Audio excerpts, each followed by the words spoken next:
Welcome to Type Tune Tint. I'm Tom Kranz.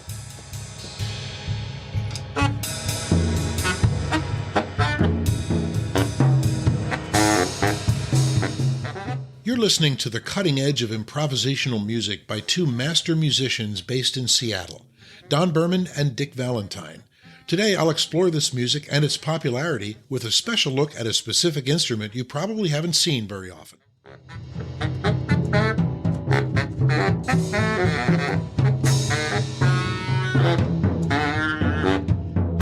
And I'm joined now by these two giants of music in the Seattle area, Dick Valentine and Don Berman.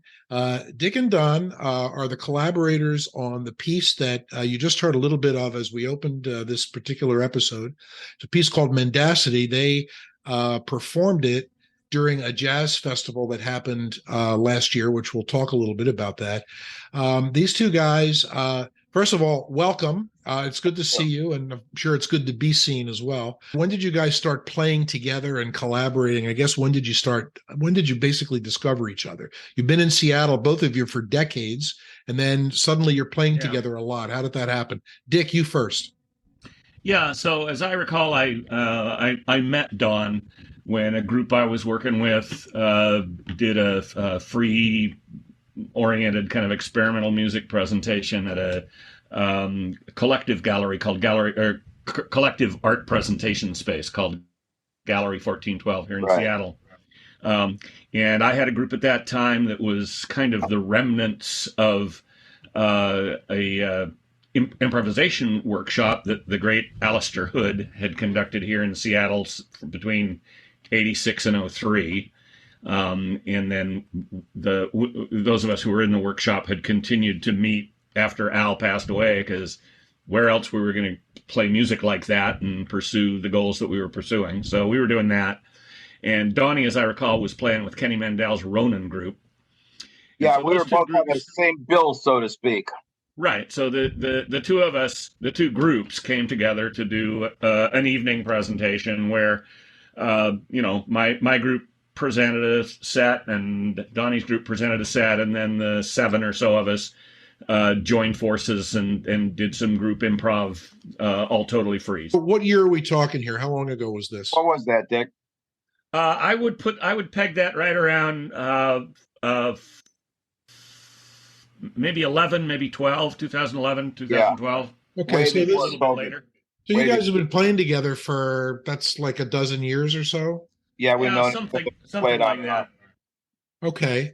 All right. And so Don, you what brought you guys kind of both now have this improv thing going on? I guess you were both playing improv music before. Oh, yeah. What made you kind of go off into this direction? Was it the two of you together, or did you have that interest to begin with anyway? We both had interest in stuff besides straight ahead and free jazz. I had met a woman who was in the belly dancing, Middle Eastern percussion 20 years ago. She turned me on to doumbeks and Middle Eastern percussion. And I had some tabla lessons.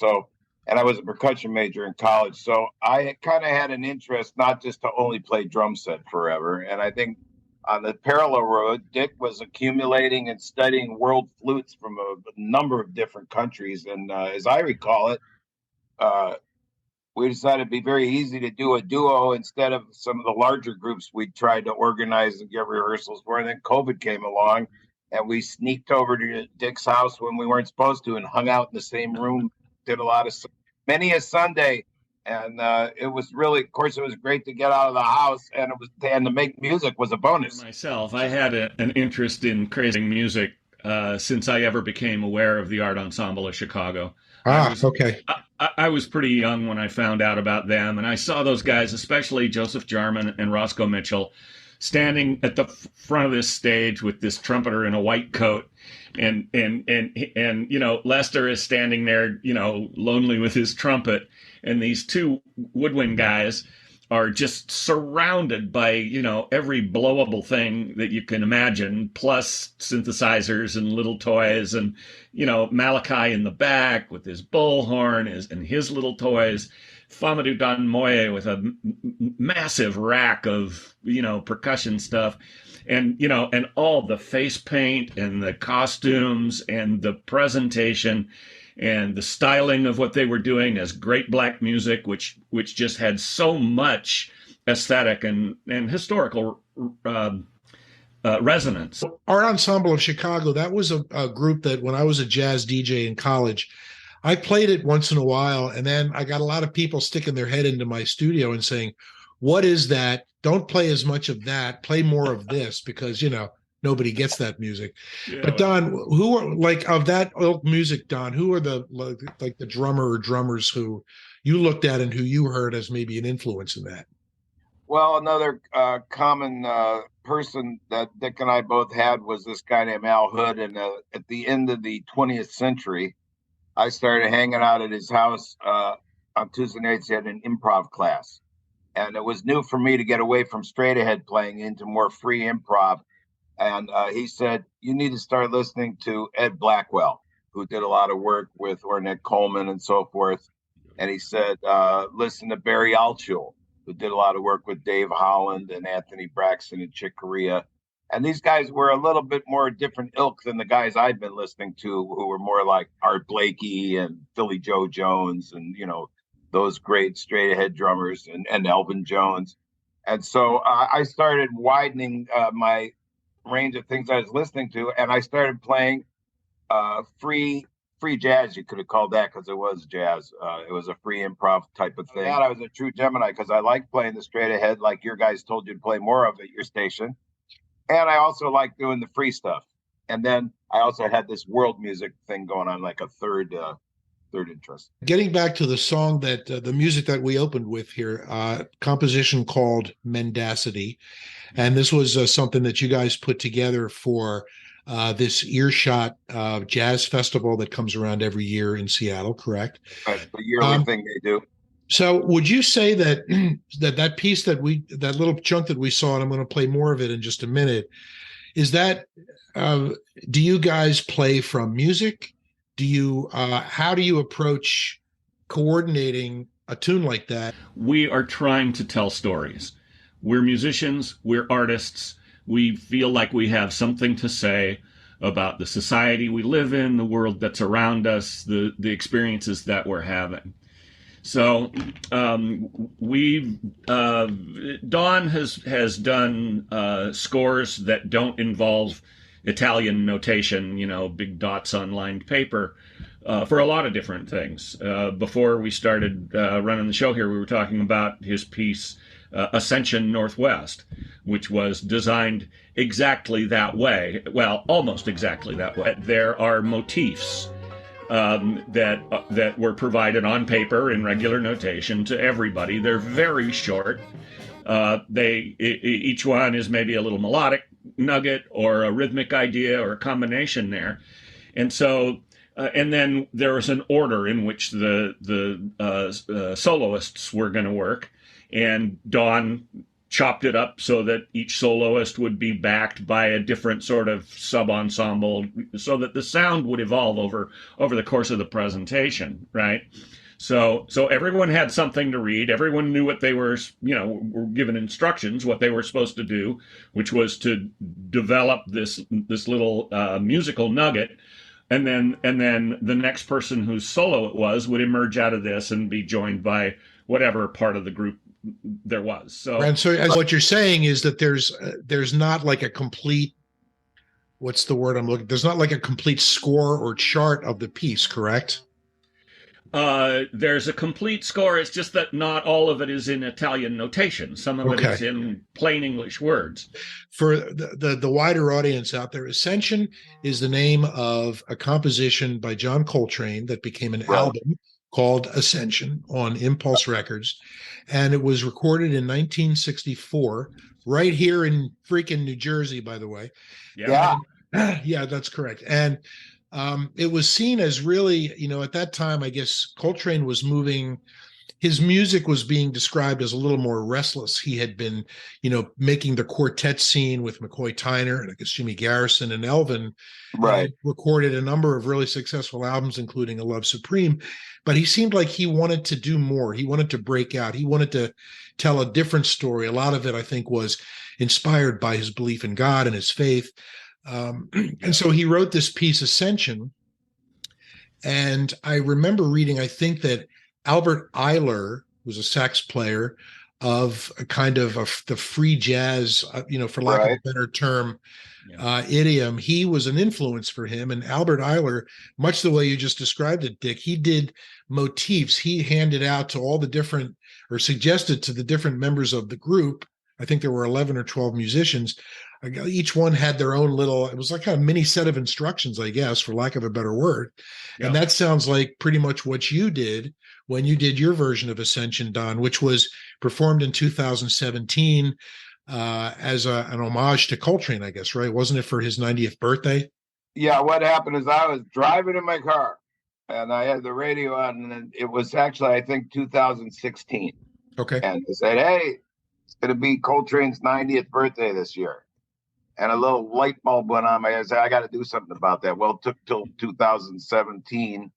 And I thought it'd be fun to write a piece of my own, inspired, you could say inspired by Ascension. Okay. And I used similar instrumentation, but I had about 15 different motifs in there that were improvised on by the whole group. And the tutti sections, meaning where everybody played, were sandwiched between them, like Dick said, was a solo opportunity for each member of the band. Right. And I did notice that when I watched the video, they're almost like taking turns. And then there are some times when you're leading and you're cueing them kind of, right? You're saying you're giving them cues. That section's over. It's time to bring the whole group back in. And then I varied the orchestration. So if you were one of, let's say, I think one of the solos was just unaccompanied, like a cappella. Right. Another one was maybe just with bass and trumpet, and another one would have drums and bass. And so each solo was by a different instrument and had a different group of instruments accompanying that solo. So there was a lot of variety. And then the whole band would come back in like a wave with the next motif. And so most of the notes you heard were not written down, but the motifs on which the ensemble sections improvised were written down. I see. And Dick, I saw you playing. You're on the left side of the frame there. You're sounding very Coltrane-esque in a couple places there. And in fact, I kind of said, "Wow, what he doing there?" And so you wrote this piece, but you called it Ascension Northwest, or was that the name of the event? I called it Ascension Northwest because it was inspired by Coltrane's Ascension. And it was done by Northwest musicians with a whole different set of, it was a different piece. And so it was a Northwest tribute to Coltrane and his birthday. I'm going to show the folks a little bit of that right now. And then we're going to come back and talk a little bit about Mendacity, which is your most recent, I guess, epic or opus epic. So here's a little bit more of Ascension Northwest, folks. This was from back in 2017, an homage to John Coltrane.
And that became a CD, correct, Don?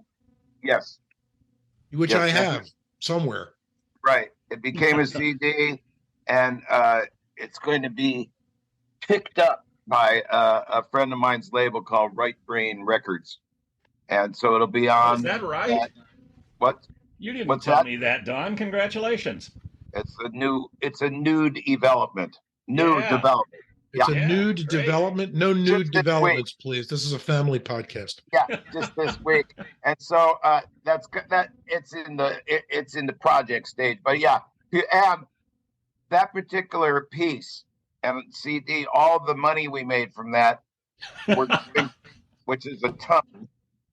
That's how Dickie have got that new T-shirt, and I got this one.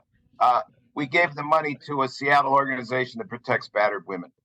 Excellent. That's great. So I want to move again and talk a little bit about Mendacity now. This is a really lovely video. I mentioned this when I first saw it. It's beautifully recorded. The sound is great. The colors are cool. It looks like the guy who shot it used 2 or 3 cameras. I mean, he took some care here. Oh, yeah. And he shot it and he edited it, I understand, and he did a great job. This is also an example of performing from essentially an outline as opposed to a note-by-note score, correct? That's exactly right. Conceptual art. Without further ado, I want to play a little more of Mendacity now. This is Dick Valentine on, I guess, tenor sax. Baritone sax. Baritone sax, my apologies, and Don on drum set. And we're going to play some of this. We're going to come out. I'm going to do some shameless self-promotion for one of my books. And then when we come back, we're going to show a little bit of an impromptu concert at a small coffee/bookshop in Seattle, in which Dick plays this massive horn called a contrabass clarinet. We're going to show you that, and then we're going to talk about that instrument. So here's Mendacity, and then we'll be back.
It's 2055 and action to save the Earth from climate change is too little too late. The Artemis program stumbles as money is diverted to protect citizens from vicious storms, runaway fires, and drought. The moon colony, called the Daedalus Dome, home to more than 5,000 refugees, is in the grips of an epidemic, rampant drug addiction, and a serial killer. We need a hero. Enter Rick Stein, plucked from obscurity by Lieutenant Jenna McNamara, to lead a heavily armed force to liberate the moon and the Earth from the tyranny of greed. Read Moon Rescue by Tom Krantz, available in audiobook, ebook, paperback, and hardback. Moon Rescue by Tom Krantz on Amazon. Plan your escape today.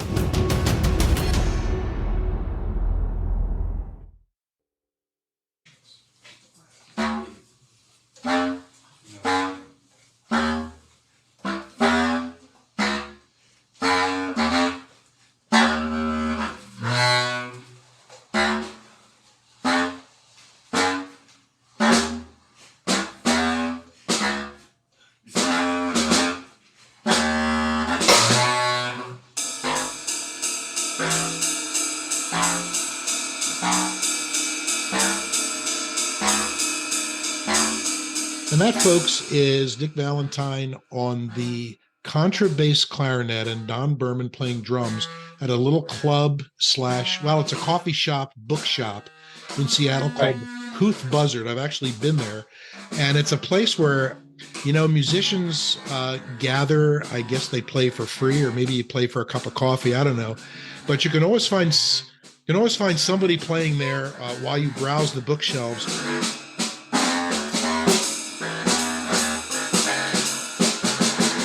And, Dick, I don't know a whole lot about playing wind instruments, but it looks like this particular wind instrument requires a lot of wind to play. Tell me a little bit about playing the contrabass clarinet. What's that like? The contrabass clarinet is a clarinet, and it works the same as all other clarinets. It fingers the same. It's keyed in or pitched in B flat. It's a transposing instrument. And it's just a really long tube of air. Cylindrical bore about that big around from the mouthpiece to just where the bell starts to flare. This is it right here behind me. Staying out of trouble in my office here. And I stand the thing in front of me about 2.5 feet. It stands there on its peg. I grasp it by its keys and I blow into it.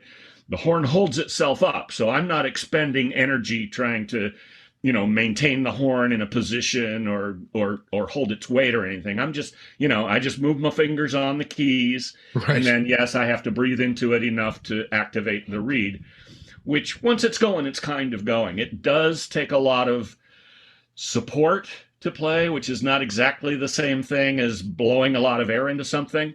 Okay. It's physically pretty demanding, and also just really massively fun to play. Don, is there when you're playing with him on that horn, is there anything that you need to do different, or is there any way you play? Do you play different drums? Do you play at a lower register? Is there anything you do differently? Well, the low notes on that thing are really low. And there is a capability to play more high notes and in the middle range. So what I try and do at various points is vary the frequencies that I'm playing on the drum set, because the drum set has a number from low to high frequencies. So I have some awareness of the frequencies. I might do a contrast. If he's real low, I might play real high, and you get a cool gap between the two. Or sometimes you do them together. But I'm aware of frequencies. Right. Yeah. It's cool to watch for sure. On that point, yeah. I'm sorry to interrupt, but at the risk of giving Don a big head, one of the things that I noticed about Don, even that first time that we played together that I mentioned at the 1412 Gallery, and something that I have valued about his playing ever since, is that among drummers that I've known, among drummers that I know and I'm aware of here in the Puget Sound, Don has this quality that he plays in a way that lets me know that he cares about the sound that his stroke is making when he hits a drum or a cymbal, or when he hits something. I can tell that he cares what that sound is going to be. And I can't say that about every drummer I've ever heard. That sounds like a function of a good listener, really. I mean, he's listening to what you're doing. Thanks, Dick. What I wanted to say as far as reception of the more free jazz we play, Seattle is great because there's all kinds of music here. It's a very small demographic that likes the free stuff like we're playing.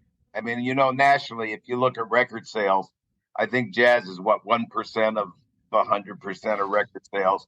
And so if you look at that 1% and then you go, let's divide that into the stuff that people like smooth jazz and straight ahead jazz and swing era jazz. We're a very esoteric demographic playing the free stuff that we play.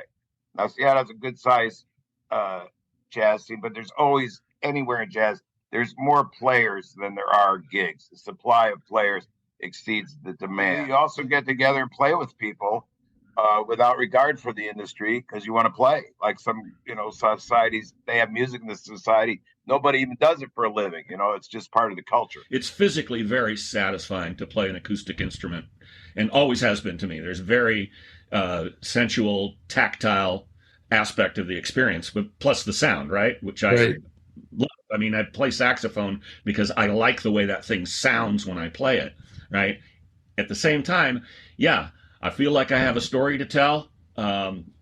I think I'm a pretty darn good improviser as far as it goes, and I think that my music is worth hearing.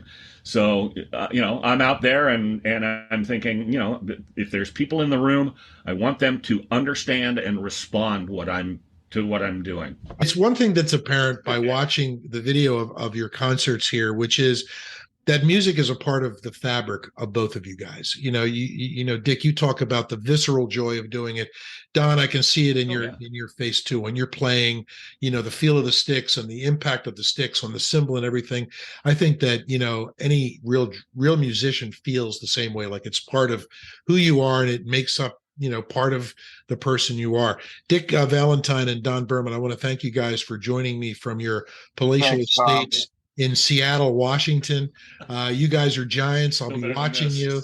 I really appreciate you joining me, and we'll go out with a little more of Dick and Don playing at the Couth Buzzard in Seattle. Gentlemen, au revoir. Thanks, guys.